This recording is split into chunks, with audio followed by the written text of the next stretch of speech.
Hello. This is a show I call Thinking with the Stars. My name's Kevin Caldwell, and today we're going to be discussing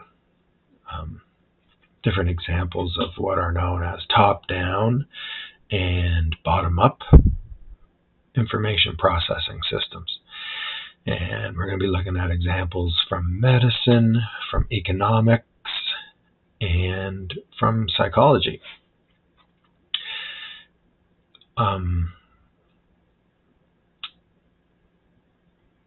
do this show basically. I look at different aspects in astrology, and I check and see when Dr. Jeffrey Mishlove on his New Thinking Aloud channel, when he did those interviews, and if he did them during an aspect, then I'm going to research those aspects and find the different times that it came up and see if I can find any commonalities between the interviews.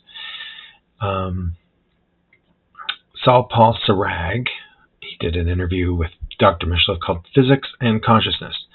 And in it he stated that mathematics predicted the results of the natural world. He says mathematics predicts the natural world surprisingly well. And one example we have of that is Johann Kepler, his laws of motion. And they are able to predict the orbits of the planets using his laws of motion. And that's basically, astrology is built around the orbiting of the planets. So in a sense that we're able to look into the future and see into the future, right, using mathematics. So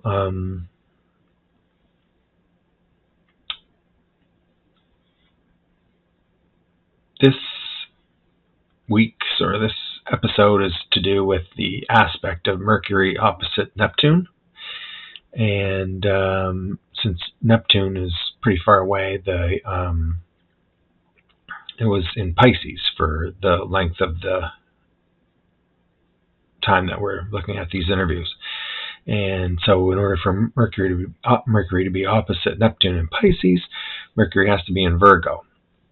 And so this aspect has the feature of Neptune being at home in Pisces. And so we can just imagine that as a real cool chill out zone. Okay, Neptune in Pisces is definitely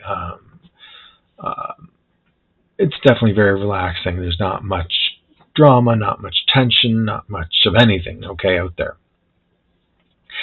So what it does is it intensifies the effect of Mercury in Virgo.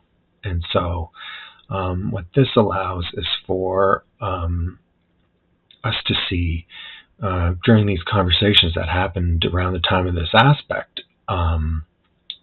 we can really look at the thinking that's behind some of what the ideas that are being discussed. And we can identify the duality, the dual nature of some of this thinking, because Mercury and Gemini,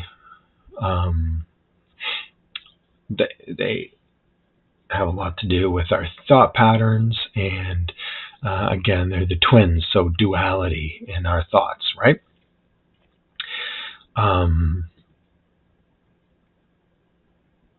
So as far as that's concerned,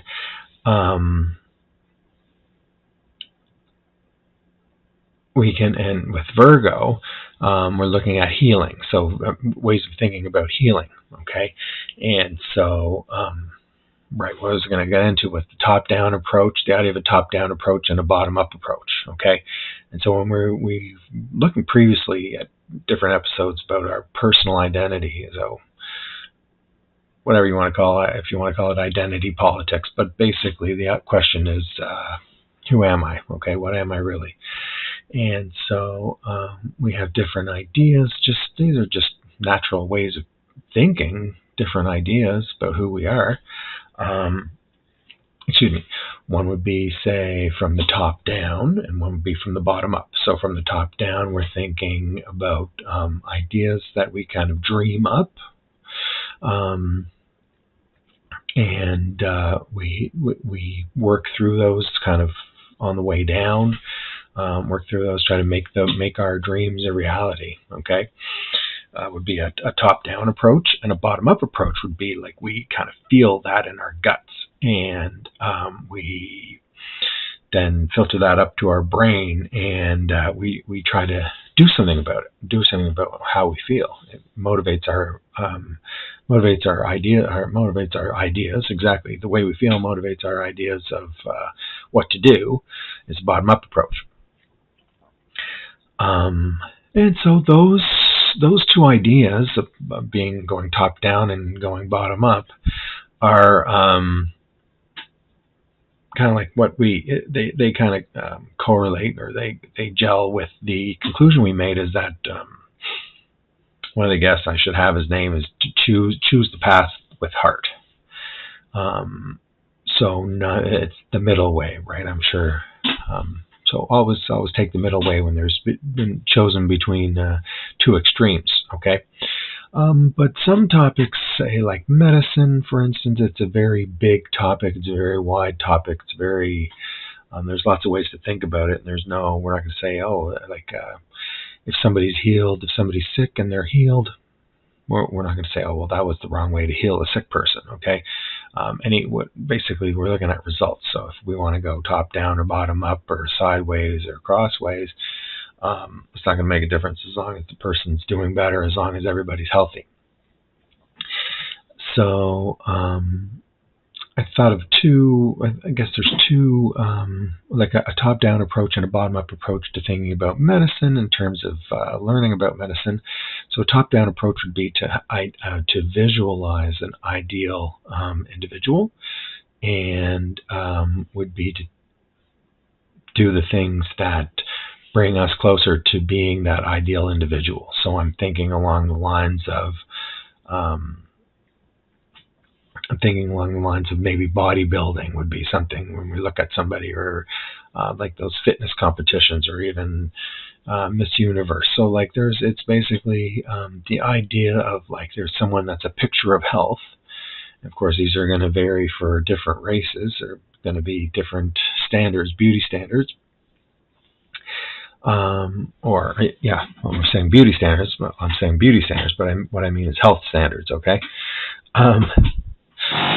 And we're going to do the things that make us closer to this ideal person, and that's a top-down approach. So a bottom-up approach is the way Western medicine works. Is we've been able to dissect cadavers who died mysteriously, okay? And so we dissect cadavers who died mysteriously in order to gain insight into what it was that got to them, right? So that's what we want to know. And then we can devise medications and treatments and policies that are going to keep us further away from what exactly happened to these people, okay? And that's a bottom-up approach. Now, Saul Paul Sarag, like I said, he gave an interview that was entitled Physics and Consciousness, and it was during the aspect of Mercury opposite Neptune. He gave, in that interview, he said that reality was projected down from higher dimensions, and that's a top-down approach. So, the top, we imagine the highest dimension, and it's the reality of the lower dimensions is reflected in whatever happens in the higher dimension. There's another interview called The Ontological Status of Spiritual Entities that happened during the same aspect at a different time, when the aspect was the same. Jack Hunter, and he advised that he was talking a lot about making contact with spirits, okay? And he called it a birthing process. And that's a bottom-up approach, a birthing process. So what they would do is they had a group that met, and they wanted to channel a spirit. They had kind of like a seance type thing, and slowly but surely, over weeks, they were able to get closer and closer to meeting with this spiritual entity. And it was like he described it as a birthing process. So little by little, this spiritual entity emerged, and then lo and behold, they were able to have like a good conversation with this spiritual entity eventually. Okay, after weeks of nurturing and bringing this spiritual entity out of its shell. If our goal was to exert power over the lower dimensions, then we would use a top-down approach. And if our goal was to make contact with spiritual entities, then we would use a bottom-up approach. So that's what this aspect is teaching us through these two interviews, okay?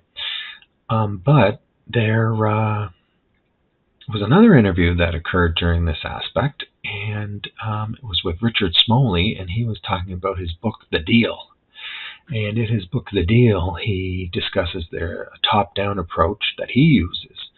And basically, what he says is that I think in his view, the human condition is one of feeling guilty. Okay, so we feel guilty, and we want to be free of that guilt.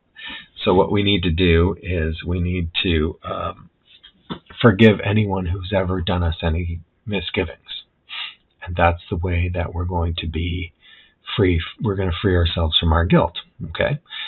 So that sounds pretty reasonable. And he talks about it. He talks about it with Dr. Mishlev. But Dr. Mishlev, so this is where we kind of have the dual aspect, and we're kind of saying, okay, well, wait, these gentlemen, they don't agree. They're adults here, and they're having a disagreement.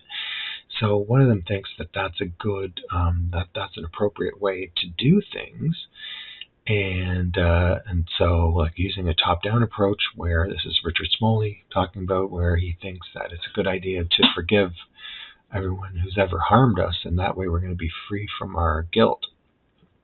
But Dr. Mishlev says, well, that's not really good enough, because people that harm us, and I think he's drawing on his background working in prisons, that sometimes people that harm us don't need to be forgiven, they need to be punished. And he thinks or we can think about different instances when, like for instance, we're afraid of certain behaviors.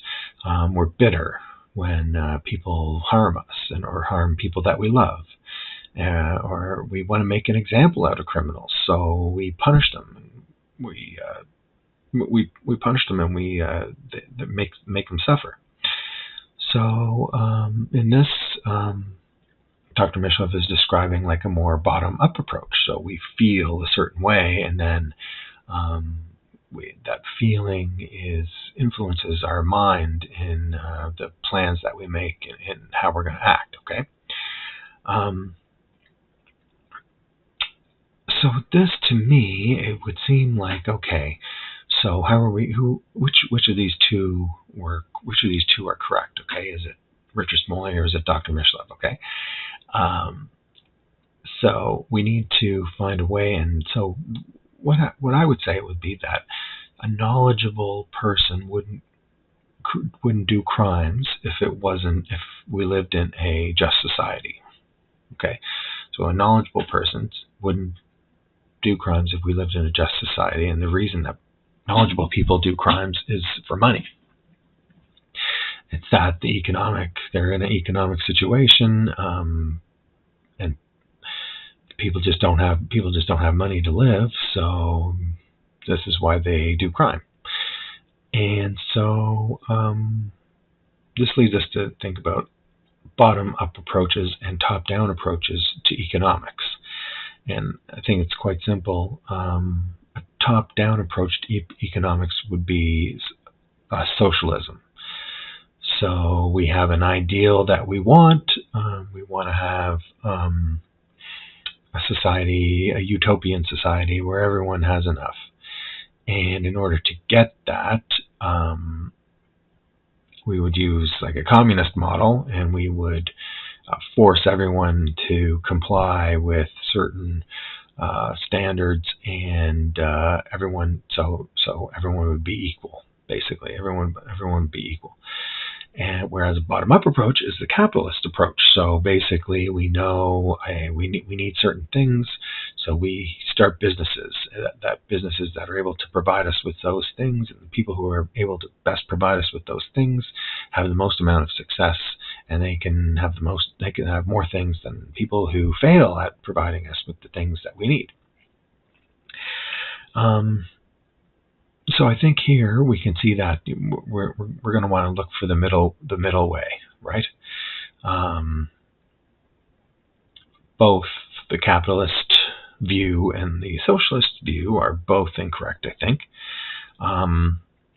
Like for instance, Saul Paul Sarag gave a good example of how with every higher dimension, there's an additional reflective surface that's added. So for anyone who's living in time, anyone who exists in time, has free will. So they're going to need to be aware of the fact that they're actually aware. So in that sort of circumstance that all of us are in, the socialist view doesn't work, because we have ideas of fulfilling our potential that are greater than what the communist government is going to tell us how we're supposed to live our life, and what we can and can't do, and how much we can have, and how successful we can be.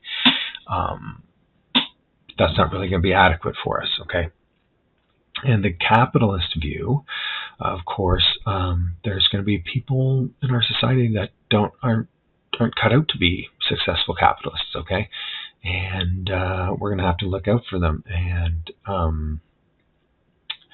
so we need to devise some kind of social safety net, like for children and elderly and artists and other people who don't fit the mold of being able to succeed in competitive capitalism, right?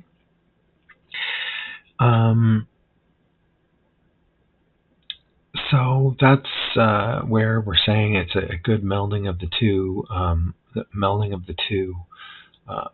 approaches: top down, bottom down, top down, bottom up. But I would say that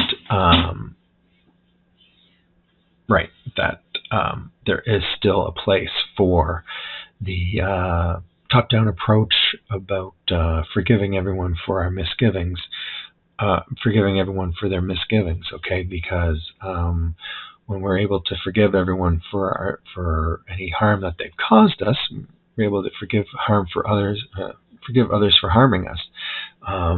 What that does is it takes the power back from the hurtful behavior, and it allows us it puts ourselves back in control. So that's really all I have to say about that. Thanks so much. Hope you have a good rest of your time, and talk later. Bye.